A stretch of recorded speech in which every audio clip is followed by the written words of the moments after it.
Now, let's talk about this question, the who question, really from a spiritual angle. And I think once you start understanding this, it starts making sense why this question or why this idea takes you higher, takes you farther. Really, it's probably there in the deep feeling part of you, back where the why is. Now think about this. God at His core, just from a spiritual standpoint, is a relational creator, correct?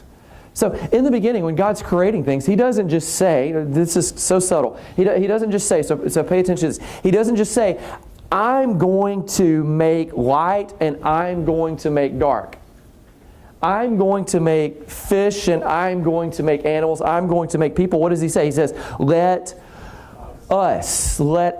So at the core, at creation, we actually see that God is relational. He was relational. When you see Jesus, in the life of Jesus, in the ministry time of Jesus, you look and what is He always doing? Like He's always leaving the hustle of everything that He's always leaving the idea that He's going to save the world. And He's got about 3.5 years-ish to do it. Pretty important goal. And yet He keeps leaving. And like there are instances where Simon Peter comes to Him and says, hey Jesus, like what are you doing? Like everybody's looking for you. And he's praying. And Jesus says, well, where are they? And Peter says, like, well, they're all over here. And Jesus says, okay, cool, let's go this way. Like it's in the gospel. Or there's this thing in John chapter 6 where they're going to make Him king after He feeds the 5,000 people. And He sends everybody away. And He puts the disciples in a boat and sends them across, which, by the way, like if Jesus ever offers for you to go fishing or get in a boat with Him, the answer should always be, well, I guess it should be yes, technically. But you should just know that a storm is going to come, because there's no instance in the Bible where the disciples get in a boat and it goes really well. Like it's always...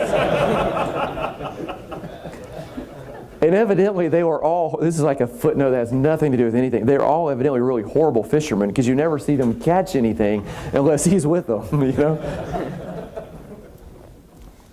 So He sends everybody aside in a boat, which we know, okay, that means they're going to be in a storm. And He goes up on the mountain to pray. Because there's this relational connection with God where God Himself at the core is relational. Like whether or you and I are in the equation, God is relational. It's bizarre. Like when you think about it, He creates Adam. And Adam's there and He says, hey Adam, name all the animals. And He names them because they come 2 by 2. There's this great story, like I think it's the Diary of Adam and Eve, written by Mark Twain. And he's kind of Mark Twain-ish, sarcastic-ish, Tom Sawyer-ish version of creation. And so he says that Adam actually waited until Eve was there to name the animals, because Eve was going to tell him what the name should be. Because if he named them what he wanted to name them, she would have changed all the names and corrected him. The Bible doesn't say that happened.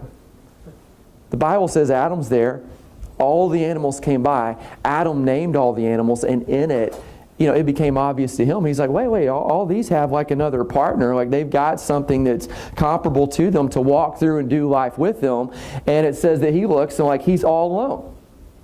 And then the Lord saw that it's not good and said it's not good. And you think, well, did God not figure this out until after the fact, till after all the animals come by? And I think He knew. Like at the core, I think He knew. I mean, for goodness sake, if He knew from the foundation of the world that He's going to send Jesus to do all the incredible work that Jesus does, surely He knew like a naming issue and a relational issue with Adam being alone.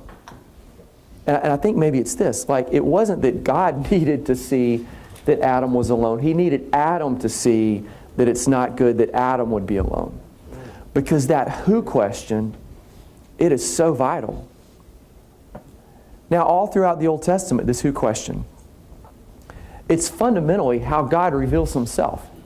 So God reveals Himself a lot of times through the things He does, and He says, oh, He heals people. Oh, I'm the healer. He provides, for Abraham and the ram caught in the thicket. Oh, I'm the provider. Or He, battles for the Israelites. He says, hey, I'm the Lord that's the warrior. I'm your banner. I defeat the enemy. There's this incredible way that most of the time He reveals Himself, early on particularly, where He goes to people. Like when He calls Moses, and you see this refrain over and over throughout the Old Testament. He doesn't just appear in a flaming bush, which would be impressive, and say, I'm God. I can do what I want to do, which he could. He appears and he reveals himself through the relational connections and through the story of life that's interwoven that he has. And he says something like this. He says, I'm the God of Abraham, of Isaac, of Jacob, and reveals himself through the relationships that he has. See? So this who thing, it is fundamental to the Creator that put us together. And this is why Psalm says, I think, that he takes the lonely people and he sets them in families. At the core, God is relational. And because of that, that really affects how